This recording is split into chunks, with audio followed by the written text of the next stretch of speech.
incontournable des acteurs de l'environnement et de l'énergie. Avec Pollutech Live, suivez les conférences de Pollutech en direct ou en replay. Bien, bonjour à toutes et à tous. Merci de votre présence pour ce dernier jour de Pollutech, pour cette première conférence de la journée sur les enjeux climatiques et la question de l'artificialisation, ou plutôt de la désartificialisation, c'est un mot difficile à dire, des sols. Merci donc de votre présence, merci à nos invités d'être ici sur ce plateau. Je vous les présente donc face à vous de gauche à droite. Bon, la femme du plateau, forcément, c'est Béatrice Vessier, la vice-présidente de la métropole de Lyon, en charge de l'urbanisme et du cadre de vie. On va voir qu'évidemment c'est important, c'est lié.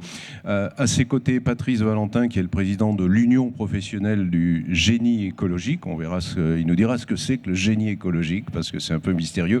Et à ses côtés, Simon Davis, qui est architecte, qui est directeur d'AIA Environnement. AIA, c'est un très gros cabinet d'architectes, 600 collaborateurs environ, qui est spécialisé dans l'urbanisme et la santé. On verra ce que ça recouvre en termes de réalisation.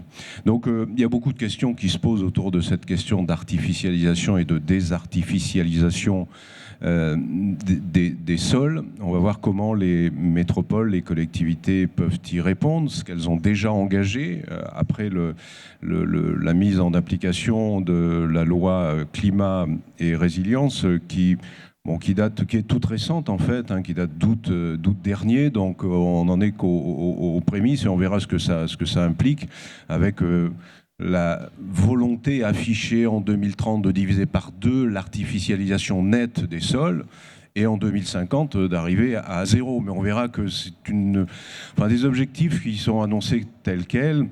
On verra comment ça se traduit sur le terrain, c'est pas aussi simple que ça. Mais pour commencer, un petit mot de présentation de chacun d'entre vous. Béatrice Vessier, peut-être, donc vous êtes vice-présidente. Peut-être pour ceux qui ne sont pas d'ici, un mot de présentation de la métropole de Lyon. Oui, bonjour à toutes et tous. Alors, la métropole de Lyon est une collectivité à caractère particulier puisque c'est une métropole différente des autres métropoles, en ce sens que c'est la loi MAPTAM de 2014 qui a créé cette collectivité née de la fusion du département et de la communauté urbaine. Et donc, la particularité, outre qu'elle a beaucoup de compétences, les compétences qu'avait avant la communauté urbaine, urbanisme, habitat, services urbains, etc., elle a en plus maintenant celle du département, les compétences sociales des collèges. Et nous avons été élus au suffrage universel direct en 2020, en même temps que les élections municipales. Les Grands Lyonnais ont élu leurs conseillères métropolitains. Voilà, merci. Et donc, la métropole, c'est grosso modo 1 400 000 habitants. 59 communes. Voilà, et dont 500 000 à peu près pour Lyon. Lyon et Villeurbanne, c'est grosso modo la moitié de la métropole. Voilà, pour la présentation rapide. Patrice Valentin, quand on s'est parlé au téléphone pour préparer cette table ronde, je vous ai demandé un peu ce que c'était que le génie écologique, et vous m'avez dit, de toute façon, nous, on fait un métier d'idiot. Alors, j'aimerais bien que vous me disiez pourquoi c'est un métier d'idiot et comment vous arrivez à vivre avec un métier d'idiot. Alors, c'est pas un métier d'idiot, un métier idiot et stupide.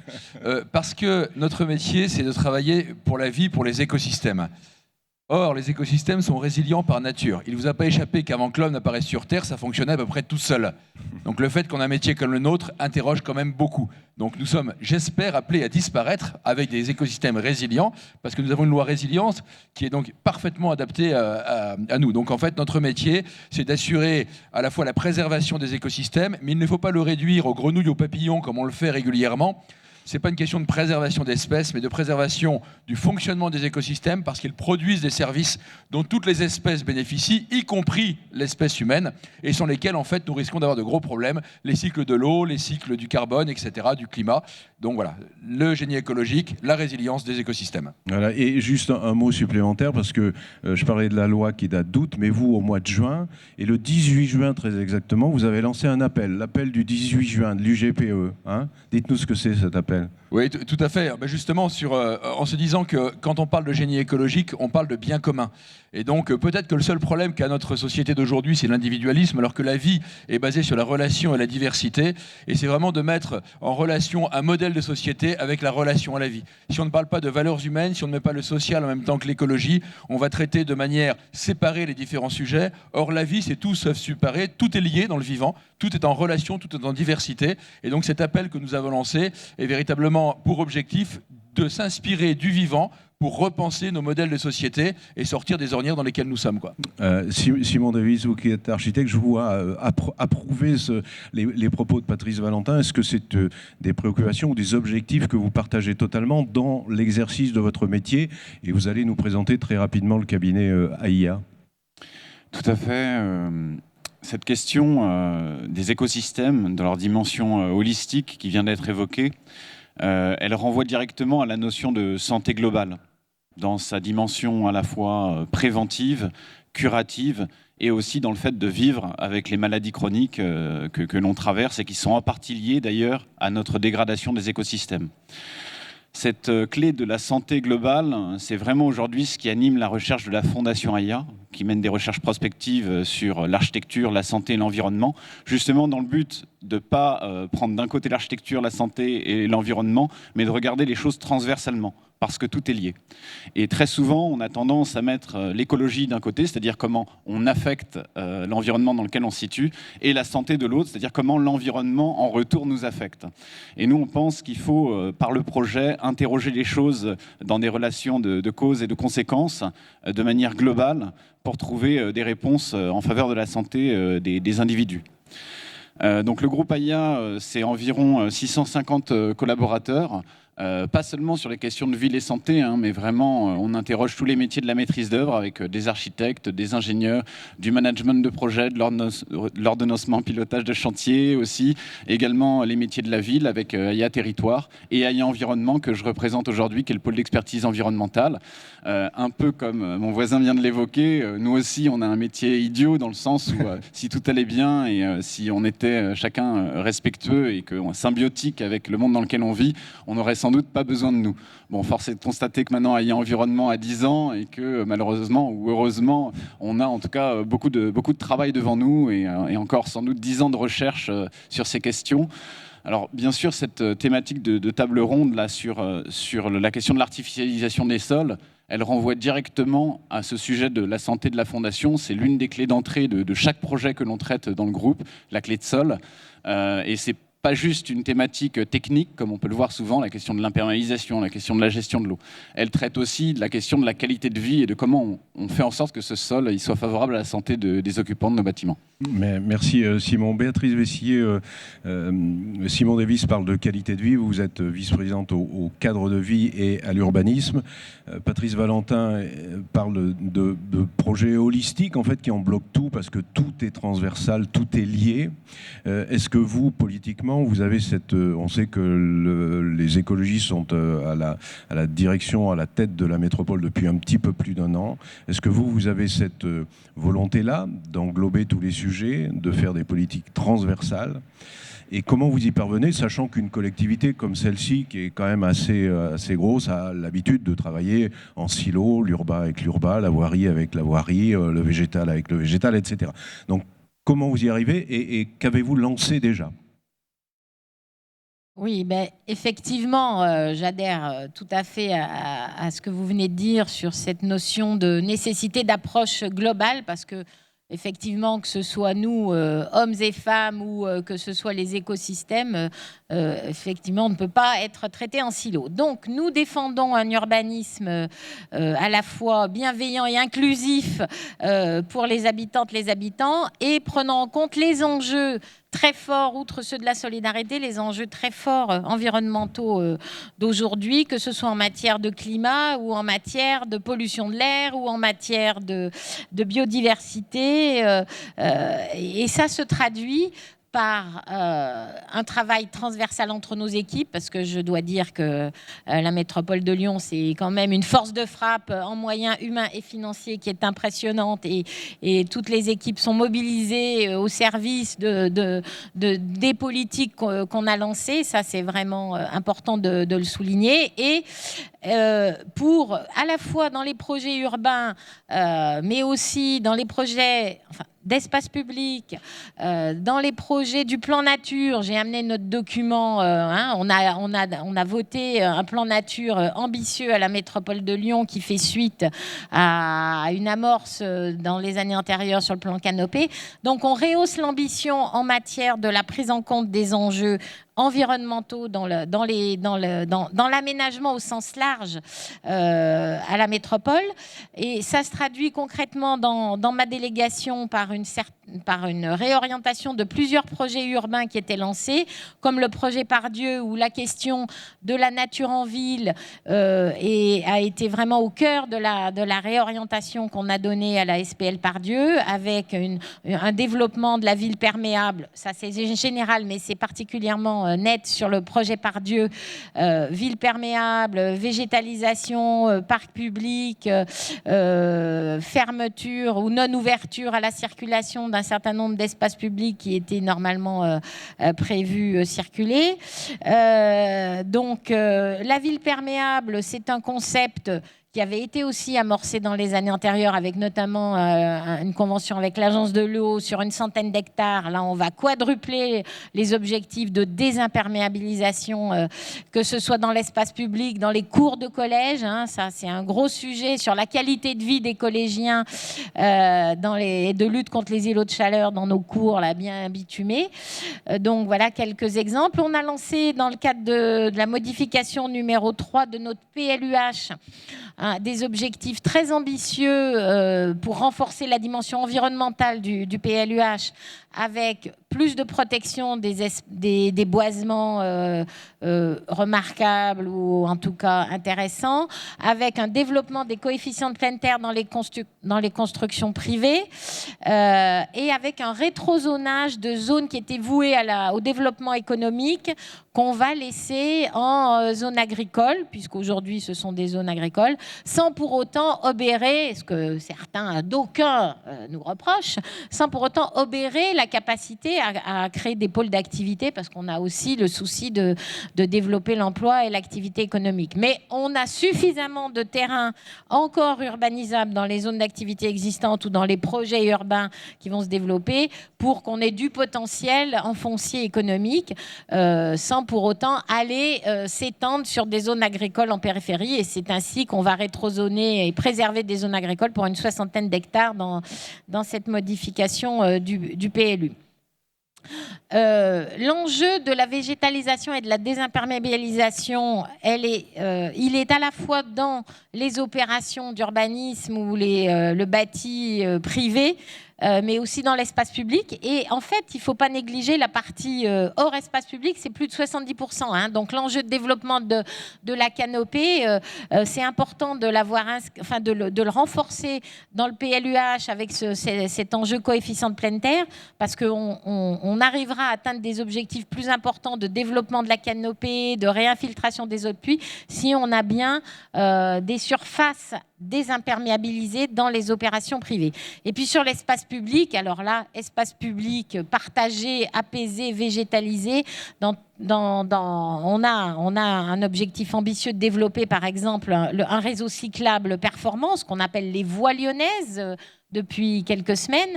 Les voies lyonnaises, ça sera 250 km de voies cyclables très lisibles, continues, sécurisées, 4 mètres de large, avec un enjeu de végétalisation important pour ombrager les itinéraires cyclables et piétons qui seront aussi le long.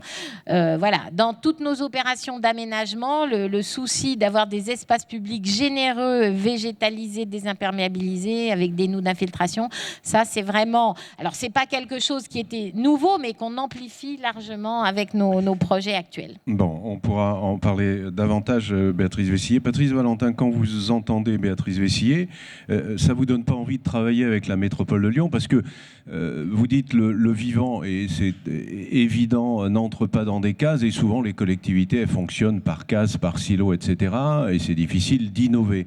Donc est-ce que ça vous donne envie de travailler avec elles, et est-ce que, de façon générale, au-delà de la plaisanterie, de façon générale, les collectivités répondent à cette préoccupation-là d'avoir une approche holistique, globale des problèmes? Elles répondent à une partie, mais pas complètement, parce qu'elles ne peuvent pas. De manière conceptuelle, effectivement, les collectivités comme l'État ne peuvent pas répondre à tout. Je vous donne une approche d'écologue. Un écosystème, c'est à la fois un biotope et une biocénose. Le biotope, ça va être effectivement le support, et la biocénose, ça va être les espèces qui vont vivre dedans. Et de la même manière que la loi ne va pas dire aux gens comment vivre, ils vont mettre effectivement un certain nombre de garde-fous qu'on ne doit pas dépasser. L'enjeu que l'on a aujourd'hui, c'est d'avoir une relation très forte entre les citoyens, les entreprises, les collectivités et l'État. Aucun d'entre eux ne peut le faire tout seul, de la même manière que dans un écosystème, aucune espèce ne se suffit à elle-même. Donc ce que j'entends, c'est vraiment très intéressant. Ça donne effectivement le support sur lequel on doit travailler, mais ça ne fonctionnera que si les habitants, les entreprises se l'approprient et deviennent eux-mêmes acteurs. Vous avez dit 70% effectivement hors de l'espace public. En France, on a 92% du territoire qui est privé. Vous pouvez mettre tout ce que vous voulez dans l'espace public, la biodiversité, elle est sur des terrains privés. 84% agricoles et forestiers, etc., etc. Et donc là, le véritable enjeu, c'est d'avoir une dynamique qui est une dynamique économique. Et quand je dis économique, c'est au sens étymologique du terme, qui est oikos nomos, qui veut dire la gestion de la maison commune. C'est-à-dire que les collectivités pourront faire des choses extraordinaires comme ça. Si les citoyens, les entreprises ne travaillent que pour leur propre nombril, ça ne peut pas le faire. Et l'enjeu d'aujourd'hui, il est là. C'est qu'on a un changement de paradigme à faire, une véritable révolution, au sens le plus étymologique du terme, un changement anthropologique, et ce n'est pas le cadre qui fera la révolution, c'est bien l'adhésion complète de tous les acteurs. Et l'enjeu d'aujourd'hui, il est politique au sens politique, c'est-à-dire la gestion de la cité, et ne peut être descendant, parce que les écosystèmes, on parlait des relations tout à l'heure, il n'y a pas de gouvernance, la reine dans la ruche, elle ne dirige pas, elle incarne la pérennité de la ville, et je pense que c'est effectivement ce niveau-là qu'il faut atteindre aujourd'hui avec l'alliance de tous les acteurs pour avoir cette dynamique qui nous permettra de changer effectivement de civilisation. Et quand vous dites 92% des surfaces appartiennent au privé, est-ce que vous avez le sentiment, je vous ai posé la question sur les collectivités, est-ce que les entreprises répondent davantage aujourd'hui à ces préoccupations d'avoir une approche globale ou pas, ou davantage que les collectivités en tous les cas? Alors, en fait, je pense que la prise de conscience elle est à peu près universelle. Simplement, je pense que les entreprises, alors il y en a oui, il y en a non. Évidemment, il n'y a rien d'universel. Un entrepreneur qui a envie de bouger aura une capacité d'innovation qui sera largement plus forte. Parce qu'en fait, la capacité de l'entreprise, c'est de prendre des risques.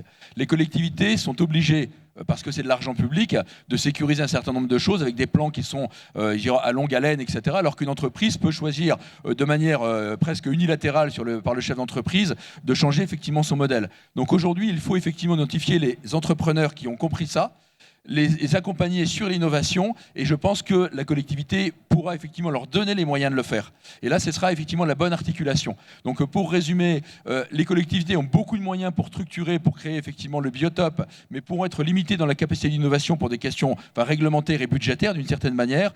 Les entreprises, si elles le souhaitent, peuvent effectivement innover énormément. Par contre, il faut les accompagner. Et l'innovation, c'est du risque, et donc une question de sécurisation. Et je pense que c'est là où effectivement ça va se situer, et il y aura bien une complémentarité. Et en revenant d'ailleurs à ce que j'évoquais tout à l'heure, la loi est nécessaire pour que les innovations non plus ne fassent pas n'importe quoi. Je dis souvent la loi, c'est le plancher de la vertu. C'est-à-dire qu'en fait, dans l'idéal, on ne devra pas avoir besoin de loi parce qu'on est capable de vivre et de construire ensemble correctement. Et il faut trouver cette articulation qui n'existe pas objectivement. Il y a des choses qui le font un peu à droite à gauche, mais les contraintes que nous avons aujourd'hui et cette loi, pour moi, qui est très mal nommée, zéro artificialisation nette, ça veut vraiment rien dire. Mais par contre, à mon avis, elle est très puissante, très forte. Si on la prend comme une contrainte, on n'aura aucun résultat. Si on l'en prend comme une opportunité de changer, de passer de l'autre côté du miroir, ça peut être effectivement vraiment merveilleux, quoi. Simon Davis, je voudrais que vous nous citiez quelques-uns des exemples, des projets, des réalisations, des aménagements sur lesquels vous avez travaillé, qui sont des exemples justement d'approche globale. Alors, à la fois, comment vous avez conçu travailler ces projets-là et peut-être surtout les résultats, parce que ce qui est intéressant aussi, c'est de voir ce que ça donne en termes de résultats. Alors, il y a un exemple notamment à Marseille, peut-être, dont vous pouvez nous parler. Tout à fait. Cette question du sol, dans les projets, on l'interroge systématiquement sur la notion aussi de co-bénéfice pour les usagers du projet. Dans le cadre du projet de réaménagement du quartier de l'hôpital Saint-Joseph à Marseille, on hérite d'une situation existante, relativement artificialisée, imperméabilisée, sur laquelle il convient en premier lieu de diagnostiquer quelles sont les qualités des sols existants et quelles sont les caractéristiques des ambiances climatiques que l'on rencontre avec ce tissu urbain existant. Et à partir de ce diagnostic initial, on est à même de renforcer la qualité de ces espaces en tirant parti de cette renaturation du site pour amener des aménités, amener du confort sensoriel pour nos usagers qui en plus sont à proximité de l'hôpital, sont des populations vulnérables. Et le végétal, la renaturation du sol dans ces 3 strates végétales est à même de leur amener des services comme par exemple améliorer le repérage spatial, venir créer des espaces de ressourcement dont le quartier manque parce que c'est un quartier assez bruyant. Jouer également sur la complémentarité, l'échelonnage temporel des floraisons, des essences pour créer des stimulations sensorielles non visuelles pour des populations, on va dire, particulièrement sensibles, qui vont stimuler leur concentration, leur mémoire au quotidien. Et travailler cette question fondamentale, on y viendra sans doute dans ce débat, de la question de l'îlot de chaleur urbain. Parce que l'îlot de chaleur urbain, qui est ce phénomène selon lequel on a une élévation de température locale liée justement à l'urbanisation, il n'a pas qu'une conséquence d'inconfort thermique des habitants d'une ville. On le voit souvent comme ça, comme un phénomène, effectivement, un pic de chaleur où on va avoir un inconfort ponctuel. C'est avant tout un enjeu de santé publique, et notamment l'îlot de chaleur urbain nocturne, qui va empêcher un bon sommeil et qui va nuire de manière importante aux populations âgées ou des populations affectées par des maladies chroniques. Et sur le long terme, la reproduction de ces pics de chaleur qui va s'accentuer avec le dérèglement climatique va provoquer, dans une vingtaine d'années, de plus en plus d'insuffisances respiratoires, de maladies cardiovasculaires.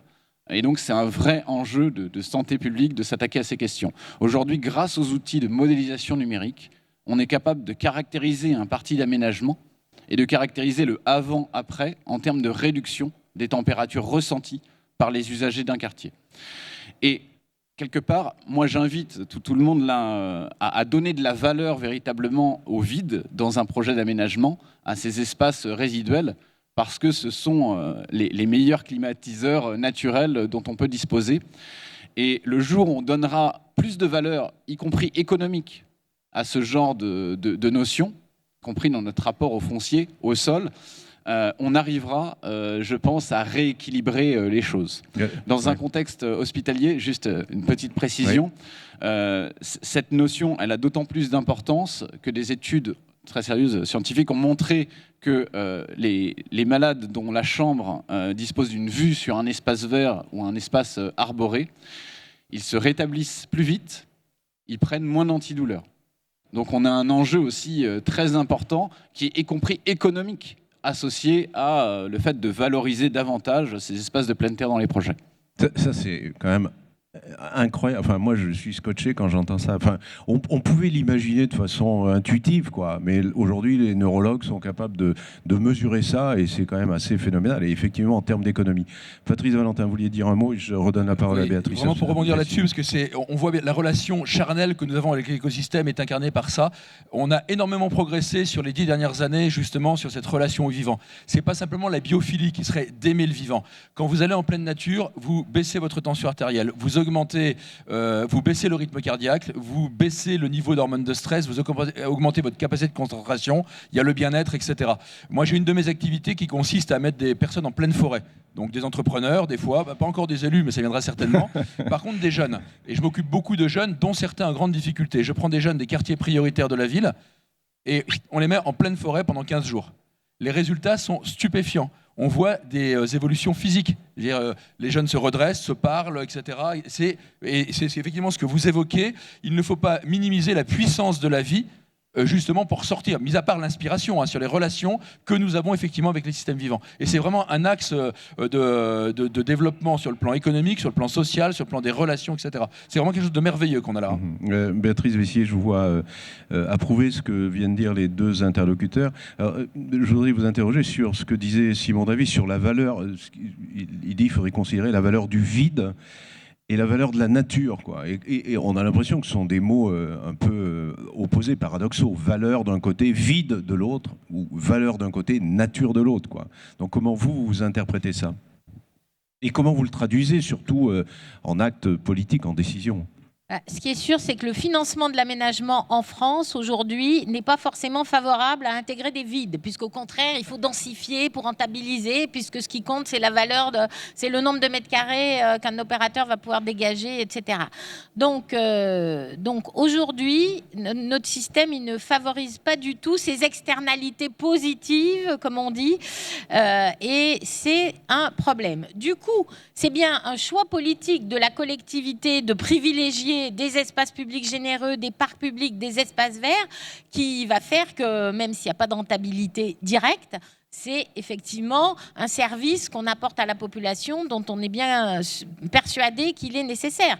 Et d'ailleurs, je rappelle que l'OMS préconise d'avoir chacun 10 mètres carrés d'espace vert dans un rayon de 300 mètres carrés pour chaque habitant. Et là, quand on fait cette analyse dans notre territoire, effectivement, on se rend bien compte qu'il y a des secteurs qui ne sont pas du tout dans cet objectif-là. Il y a la ville dense, mais il y a aussi des communes qui sont en plus dans des difficultés sociales, et je pense notamment à Saint-Fond. C'est une petite commune de l'agglomération où les revenus moyens sont les plus bas de la métropole, et c'est là où la canopée est la plus mauvaise dans la métropole. Donc ça, on le prend bien en compte dans nos différents projets sur cette commune. C'est un exemple où on sait qu'on a un enjeu un enjeu énorme de développer la canopée, d'agir sur la solidarité, la lutte contre l'habitat indigne, la diversification de l'habitat, etc., l'emploi, mais cet enjeu végétalisation, accès, confort et même santé, comme vous le démontrez très bien, est évidemment très important. Après, c'est vrai que du point de vue national, il y aurait à travailler. D'ailleurs, c'est une des suites de la loi climat et résilience, de s'intéresser à la fiscalité de l'aménagement pour privilégier la réhabilitation plutôt que la démolition, reconstruction. Ça, c'est aussi un autre sujet qui nous est cher. Vraiment, là, quand on peut réinterroger les projets de démolition, c'est vraiment un sujet important, global, sur un bilan environnemental qui est évidemment bien plus intéressant en réhabilitation que démolition, reconstruction, préservation des arbres existants, etc. Là, tous les jours, on a des exemples où effectivement, il faut réinterroger ce qui est assez naturel chez les promoteurs de raser et reconstruire, et puis de planter des arbres. Mais quand on peut éviter d'en replanter en gardant les arbres existants quand ils sont en bonne santé, etc., il y a un sujet. Donc, et ça ne doit pas s'opposer à la densification de la ville, parce qu'effectivement, on nous répond « Ah oui, mais densité, étalement urbain versus étalement urbain ». Non, je pense que c'est du bon usage de la densité pour que nos territoires urbains ils restent désirables, respirables, vivables. Il faut densifier dans les endroits autour des gares, et ça, on veut le faire.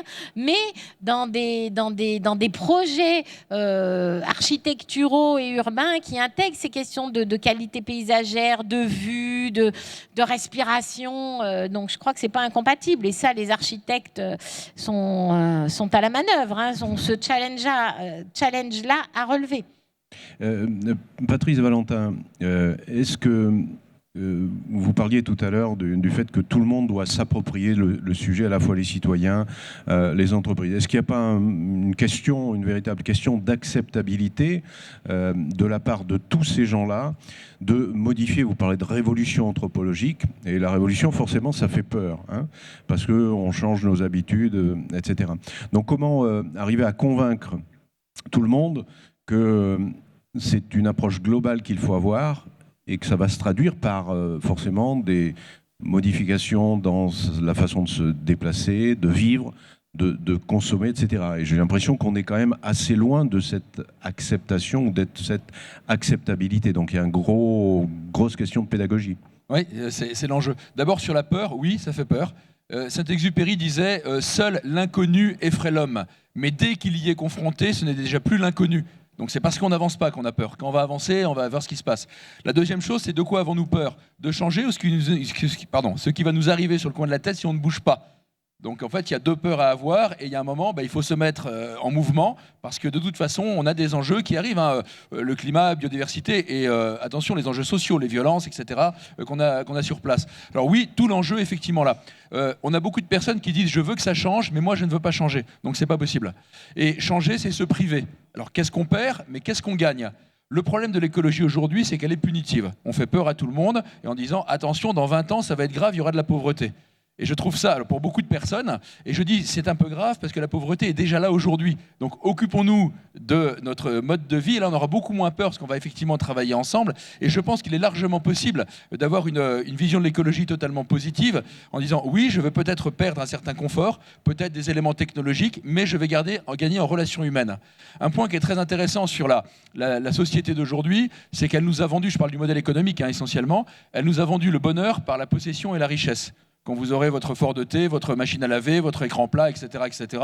Or, objectivement, on se rend compte qu'il y a échec. Le modèle ne rend pas nos concitoyens heureux parce que la seule origine du bonheur, ce sont les relations humaines. L'amour, la fraternité, l'amitié, la solidarité, etc. Donc oui, en ayant un peu plus de sobriété, nous gagnerons autre chose. Ça, on ne peut pas l'expliquer. Ce n'est pas de la pédagogie, c'est de l'expérimentation.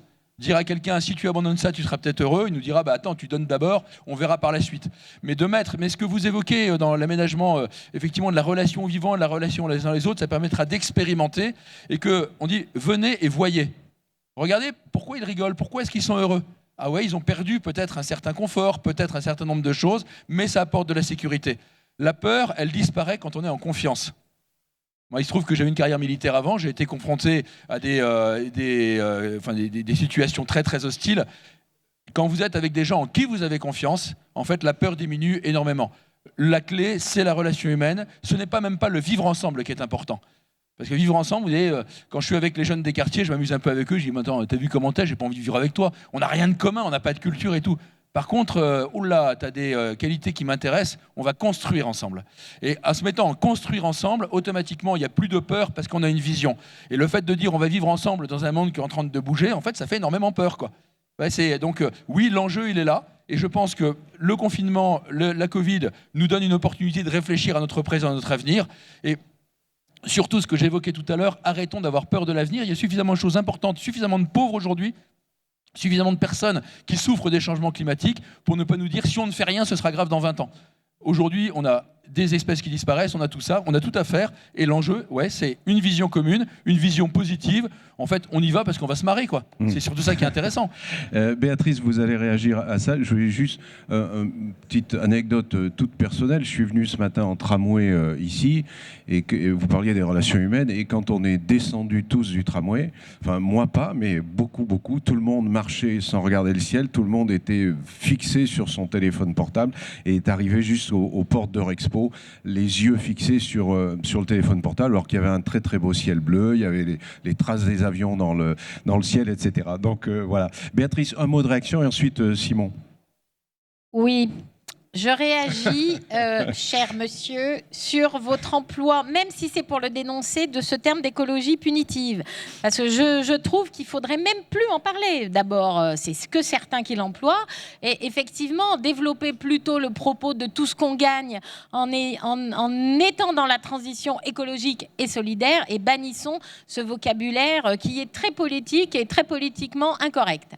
Alors, pour autant, je pense qu'on est d'accord. Et moi, j'aime bien la formule qui consiste à dire plus de liens, moins de biens. Ça résume bien, effectivement, cet enjeu où on a à développer la relation humaine et on est moins à être dans la consommation.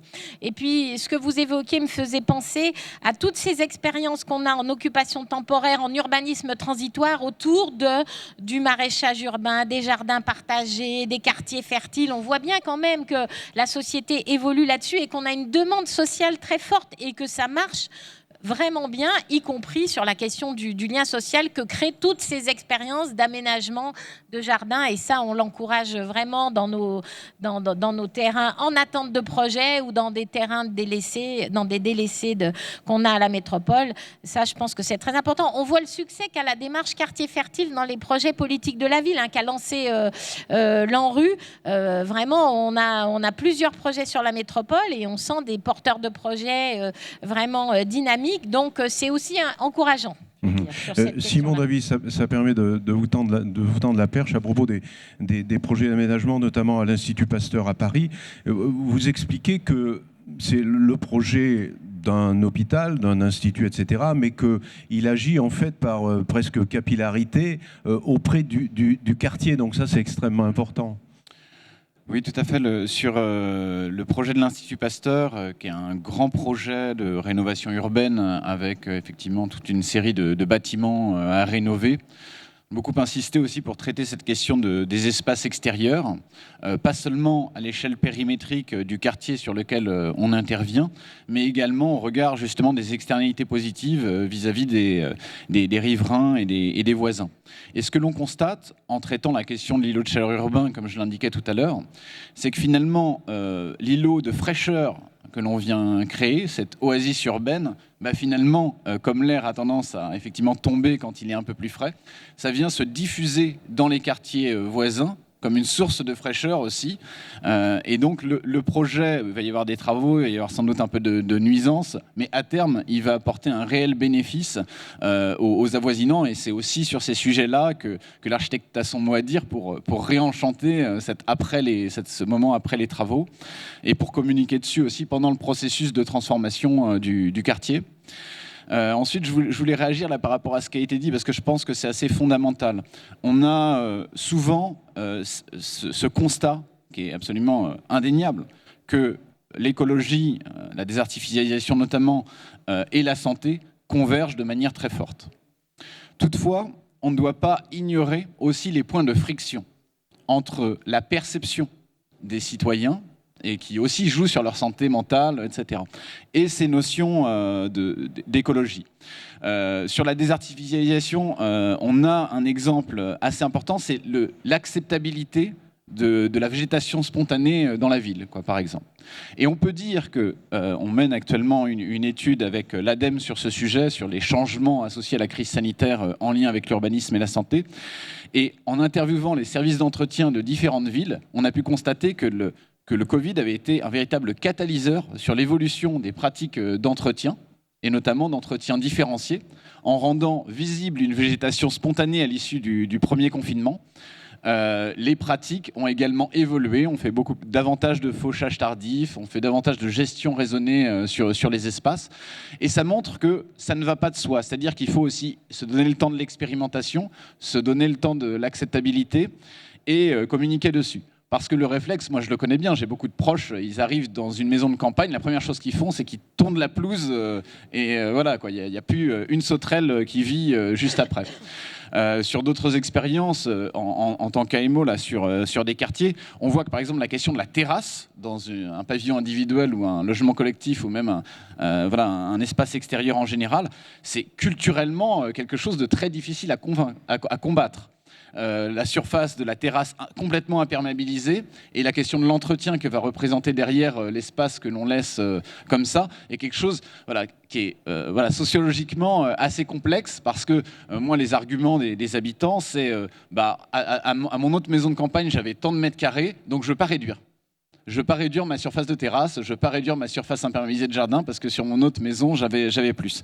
Et donc, en arrivant à enchanter le reste du jardin, avec des pratiques aussi d'entretien différenciées qui peuvent se propager, on peut aussi les convaincre. Je pense qu'une végétation spontanée, ça peut être aussi très beau, et que c'est lisière entre les biotopes et les sociotopes, on va dire. C'est là où on peut travailler aussi le projet d'aménagement, le projet architectural, et encore une fois, voilà, c'est cette esthétique de la végétation spontanée et même de l'écologie qu'on peut travailler à travers le projet architectural. Patrice Valentin, est-ce que c'est pas la vraie question de la pédagogie auprès des uns et des autres, faire accepter cette idée-là aux individus, aux citoyens, et on a l'impression quand même qu'on en est assez loin. On voit bien dans l'aménagement de la Pardieu à Lyon, quartier d'affaires, mettre plus de verre, plus de transport apaisé, etc. Ça provoque des frictions, évidemment. Donc on a l'impression d'être à une période charnière, mais qui risque de prendre du temps, alors que l'urgence est là, quoi. Oui, mais je suis assez confiant en fait sur ce que j'expérimente. D'abord, il y a beaucoup de choses qui bougent très très vite. Je fais des interventions sur tous les milieux, plutôt écologistes, plutôt conservateurs. Ou, enfin, après, on peut mettre des étiquettes un peu comme on veut. Il y a quand même une conscience qu'il faut changer. D'ailleurs, dans les partis politiques aujourd'hui, tout le monde dit que ça va mal. Donc au moins, il y a un point commun que voilà, c'est déjà pas mal. Après, on n'est pas d'accord forcément. Oui, mais ça va mal et j'ai les solutions. Mais après, sur la vitesse, non. Alors, ce que je vous disais tout à l'heure sur l'expérimentation que j'ai quand j'amène des gens en pleine forêt, quoi. C'est pour ça que je dis que c'est pas de la pédagogie. Vous savez, on a des neurones dans le cerveau, dans le cœur et dans les intestins.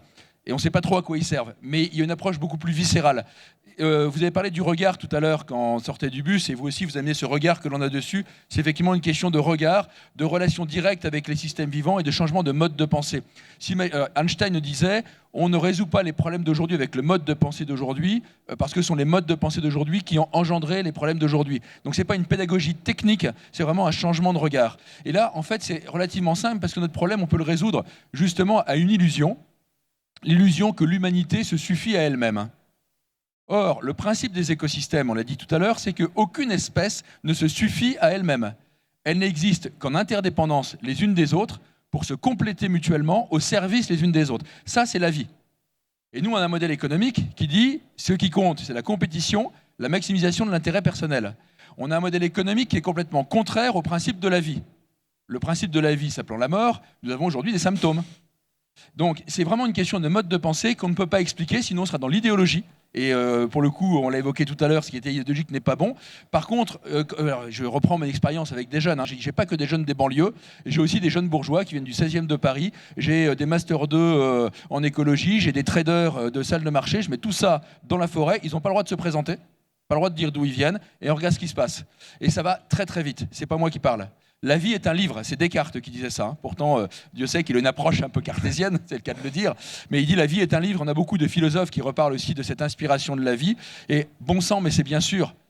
On a une humanité qui est quand même basée sur la relation au vivant depuis la révolution néolithique, qui était aussi une révolution. Avec le mot révolution ne fait pas forcément peur. Ouais. Et là, on a une révolution de la vie à faire et qui sera par effectivement un changement de mode de pensée, mais qui ne sera pas idéologique, dogmatique. Et c'est bien, c'est ce que vous évoquez, exactement ça. On voit la vie, ah ben bon sang, mais c'est bien sûr, on a une émotion, on se rend compte de comment ça fonctionne, d'utiliser nos outils que vous décrivez tout à l'heure pour nous aider à regarder le vivant. Il y a des moyens effectivement de le faire.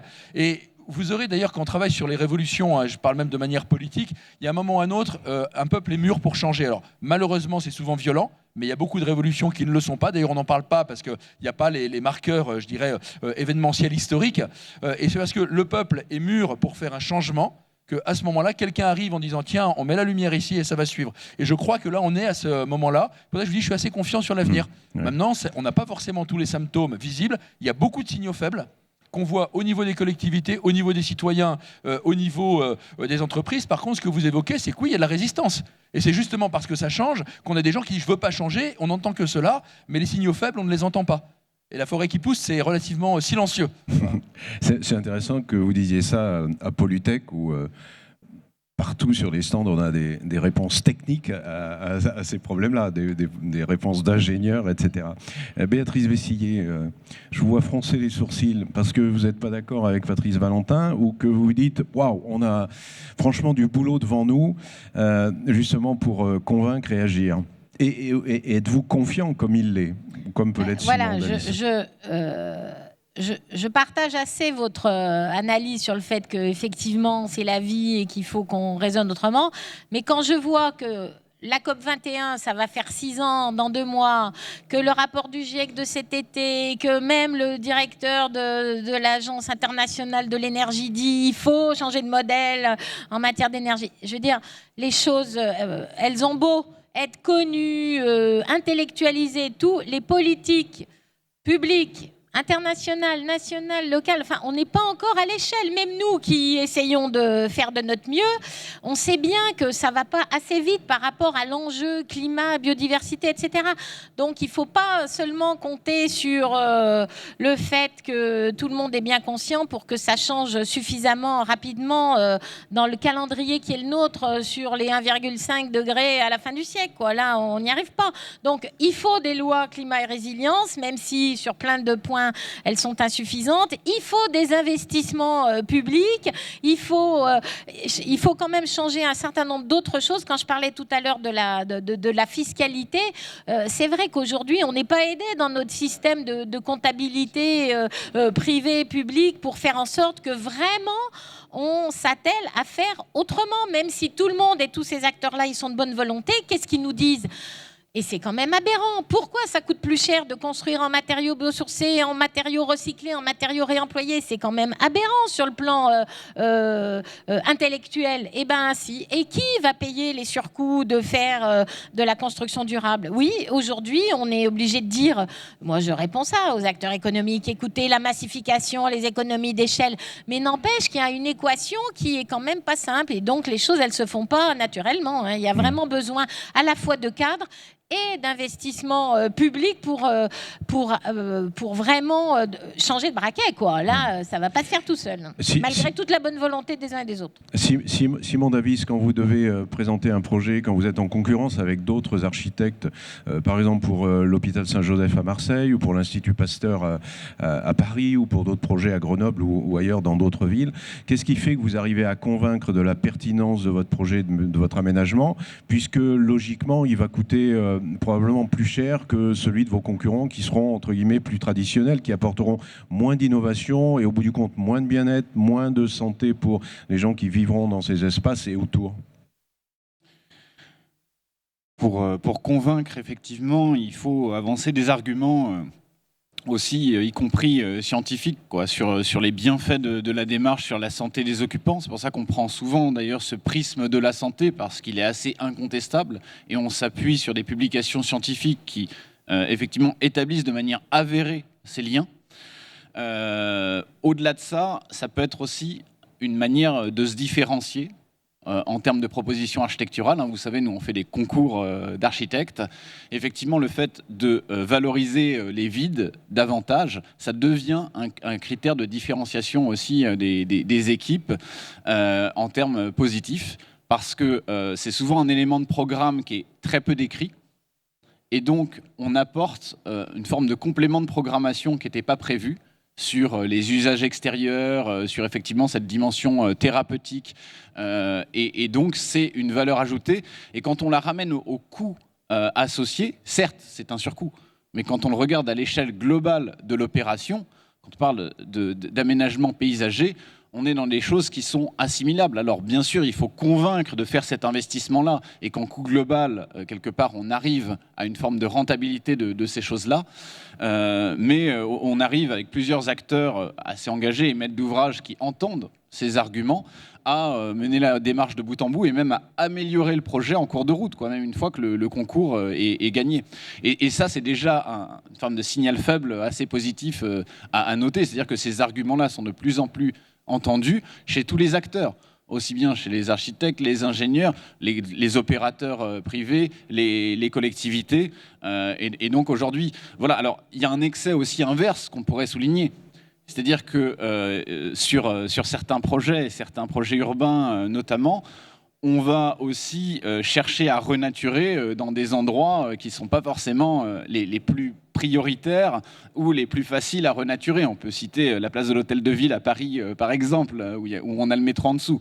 C'est-à-dire que parfois, ça devient un tel enjeu de végétaliser à outrance qu'on a des forêts urbaines qui poussent un petit peu partout, sans qu'il y ait une expertise technique qui ait pu être menée sur la qualité du sol existant et la faisabilité de réaliser ça. Du coup, on peut importer des terres de très loin, effectivement, et ça devient un écosystème sous perfusion. Donc, oui. Partons aussi de la pleine terre existante et établissons un vrai diagnostic écologique, paysager de ces choses-là pour traiter la question de la terre dans toute sa complexité. Oui, mais on ne peut pas ignorer la dimension symbolique, par exemple, d'une végétalisation de la place de l'Hôtel de Ville à Paris, parce que ça permet aussi, au-delà au-delà des questions techniques, effectivement, s'il y a un parking dessous, c'est pas très, très malin, très intelligent, mais ça permet aussi d'afficher, de sensibiliser peut-être des gens qui ne le seraient pas. Donc on ne peut pas ignorer cette dimension politique et symbolique, quoi. Tout à fait. Et d'ailleurs, donc, le groupe Ayer réalise aussi des centres de traitement des déchets, quoi, par exemple. Travaillé beaucoup avec le SICTOM à Paris. Et effectivement, le long du périphérique à Paris, vous pouvez voir un jardin suspendu. Qui était vraiment où il y avait un message de sensibilisation justement sur le tri, qui a été réalisé par le groupe en 2012. Donc cette dimension symbolique, elle est très importante. On va dire notamment sur les grands équipements environnementaux d'une ville et les grands lieux iconiques, mais elle ne doit pas prendre le pas sur tout le reste qui a beaucoup plus de poids sur les écosystèmes. Le fait de travailler avec des écosystèmes à Paris, comme par exemple la petite ceinture qui sont déjà existants et de venir les renaturer. Le fait de travailler non pas sur des grands objets, effectivement, où on a du végétal sous perfusion, mais plutôt en trame, comme on l'évoquait tout à l'heure. C'est un travail que l'on réalise actuellement avec Grenoble, où finalement la question de la mobilité douce, la question de la résilience climatique, tout cela se superpose et fait en sorte que, effectivement, il faut tous se parler, même entre élus et entre services techniques, parce que c'est hautement transversal, quoi. La fraîcheur en ville, la mobilité, la question des VRD, des réseaux, tout ça s'organise et effectivement il faut dialoguer aussi avec les parcelles privées qui regorgent de précieux trésors en termes de nature. Béatrice Vessidier, Simon Davis évoque les corridors écologiques, il a parlé tout à l'heure des forêts urbaines. Alors forêts urbaines, on a l'impression que c'est un peu une mystification, quoi, cette terminologie-là. C'est les espaces de boisement plutôt, parce que forêt, c'est la forêt dont parlait Patrice Valentin, où il abandonne des jeunes devenus de tous horizons et qu'il les récupère. Peut-être, il nous a pas dit s'il les récupérait 15 jours après, au bout de cette expérience. En tous les cas, en meilleure santé, semble-t-il quand même. Donc des espaces de boisement dans les villes. Mais à la métropole, ce que vous faites, c'est pas sur la place des terreaux que vous allez planter des arbres. Il y a des forêts urbaines qui ont été lancées et elles sont pas dans des espaces comme ça. Oui, alors, effectivement, en un an, on a planté 2 forêts urbaines qui sont des vraies forêts sur des espaces significatifs. Un arboretum, oui, c'est plutôt un arboretum avec une centaine d'espèces, avec des variétés, des espèces très différentes qui vont permettre aussi à d'autres de venir voir ce que ça donne, etc.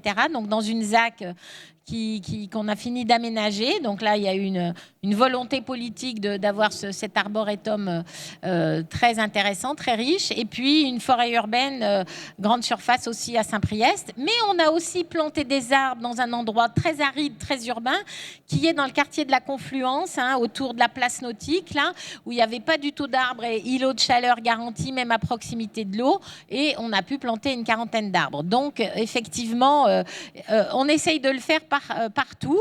Et on a dans notre plan nature la volonté de créer une 12aine de corridors écologiques, donc là avec une ambition de trame très importante sur des kilomètres, et notamment dans l'Est lyonnais, notre fameux Est lyonnais, qui n'est pas le plus intéressant du point de vue de la végétalisation, de la canopée, parce que même s'il a une partie en agriculture, comme dit mon collègue vice-président à l'environnement, l'agriculture, quand on est en hiver et qu'il n'y a rien dans les champs, la contribution à l'absorption de carbone et au paysage, vous voyez, c'est un peu faiblard. Donc, on va constituer un corridor, un des 12 corridors écologiques là, avec une ambition paysagère et de richesse écologique très importante. Et je reviens sur mon propos de tout à l'heure pour dire que les choses ne sont pas gagnées avec une petite anecdote. On a discuté il y a quelques mois avec des collègues d'une collectivité voisine qui siège avec nous dans notre schéma de cohérence territoriale, où ils avaient un projet de zone artisanale d'une 40aine d'hectares sur une zone agricole, mais c'était vachement bien parce qu'il allait avoir une ferme en aquaponie.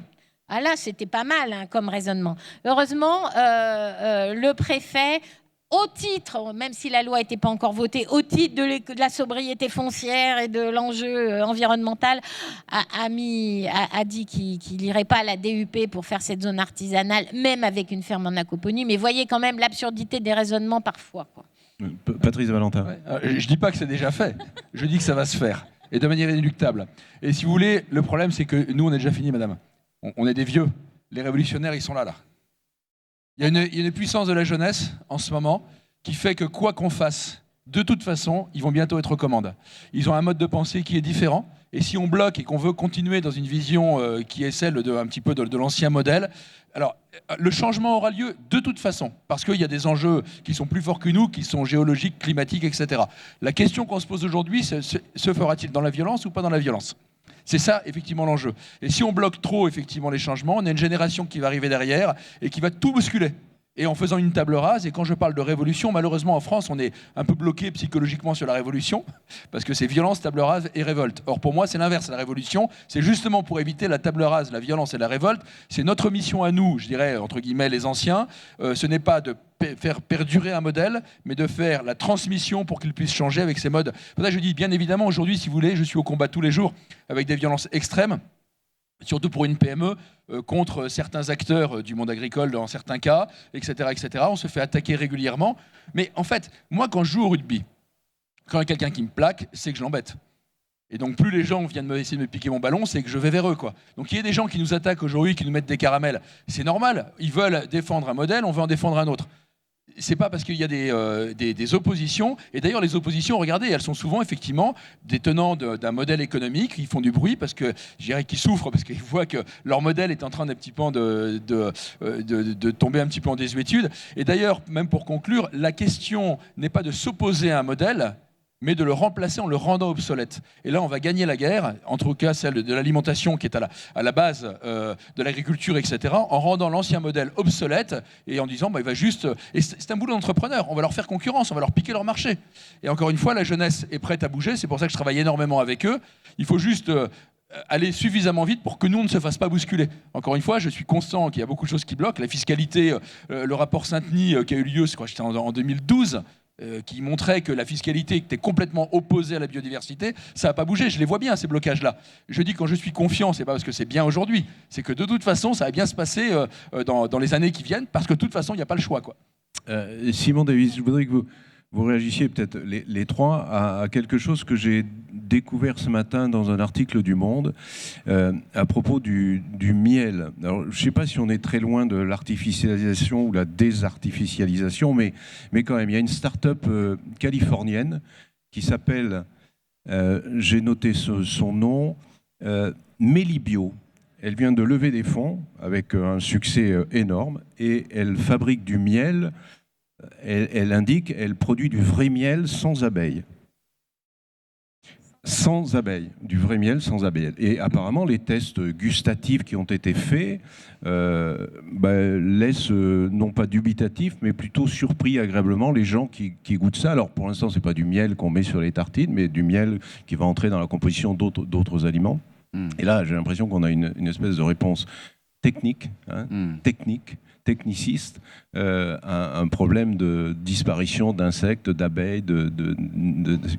Comment vous réagissez à ça, Simon Davis et Béatrice Vessier? C'est effrayant et en même temps on se dit, c'est assez symptomatique du solutionnisme technique ambiant. C'est vrai qu'on a évoqué tout à l'heure un argument qui fait souvent obstacle un peu à la transition, qui est c'est déjà trop tard ou on va droit dans le mur.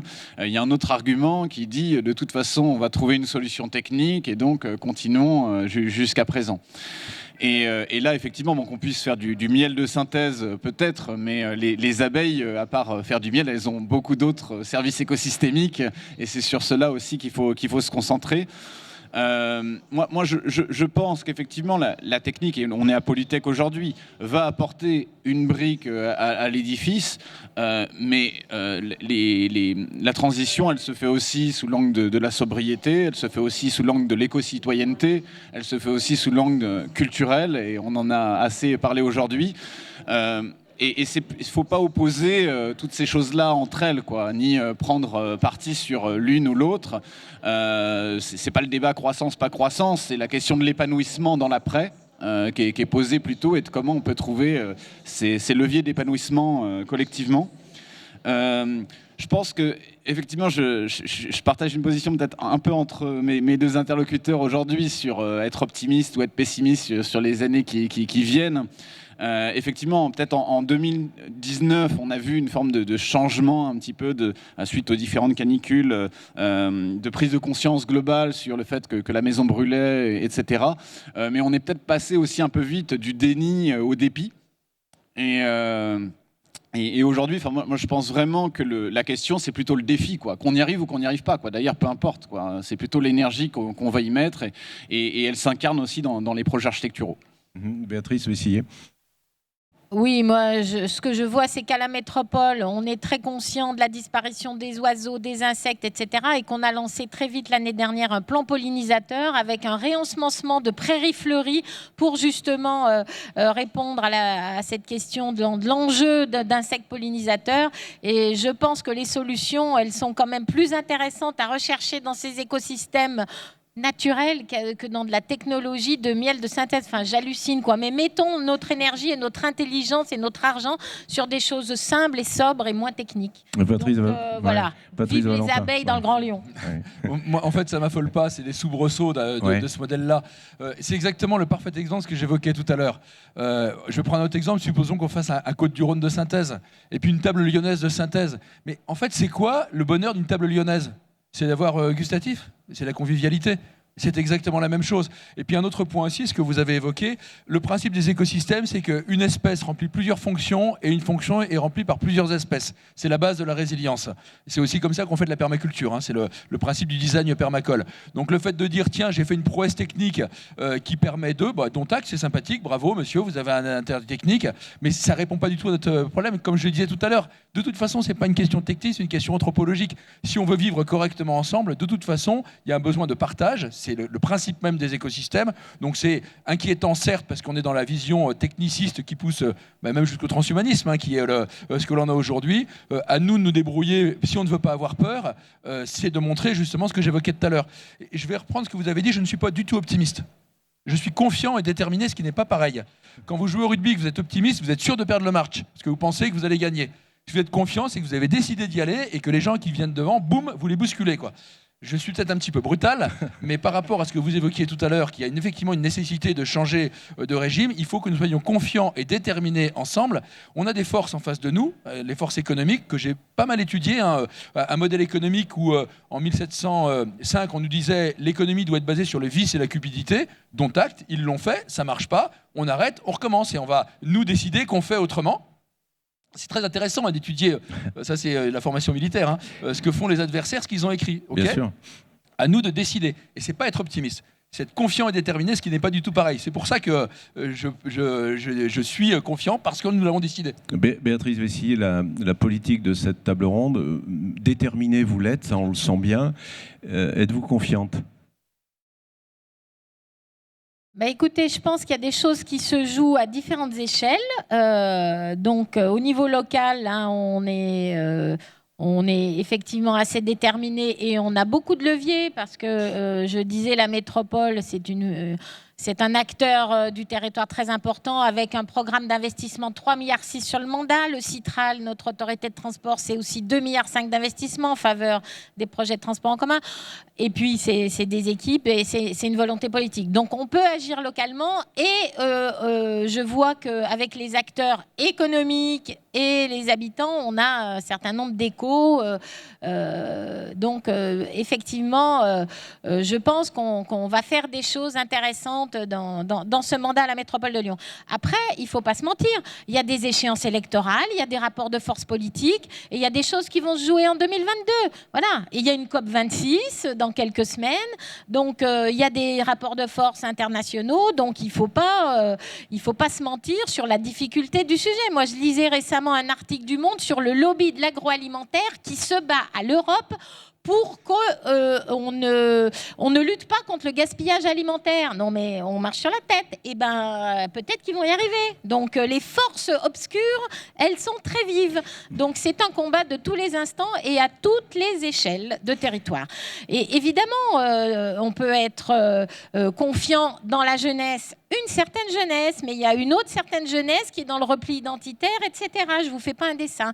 Donc, voilà, les choses, elles ne sont jamais acquises. Déterminée, confiante, mais mesurée. Je voudrais qu'on termine avec deux choses. Donc, tout à l'heure, je vous disais que je suis venu en tramway ici, et quand je suis en tramway, je ne regarde pas mon portable, je regarde le paysage. Et à un moment, à un arrêt de tramway, j'ai trouvé ça magnifique. Il y avait un couple de jeunes gens, une jeune femme qui était superbe, qui avait des yeux magnifiques, et qui discutait avec son compagnon compagnons et tous les deux étaient souriants, etc. On sentait qu'ils avaient devant eux tout l'avenir, ils n'étaient pas juste sur leur portable. Puis la dernière chose, oui, vous suggérez à tous qui nous regardez, à vous ici, de lire ou de relire, si vous ne le connaissez pas, un poème de Boris Vian qui s'appelle « Et elle était si lourde ». Et c'est l'histoire d'un personnage qui est dans le désert, dans une humanité dévastée, qui doit choisir. Il a une alternative devant lui, il doit choisir entre une locomotive et un oisillon. Il a ce choix à faire, il faut choisir l'un des deux.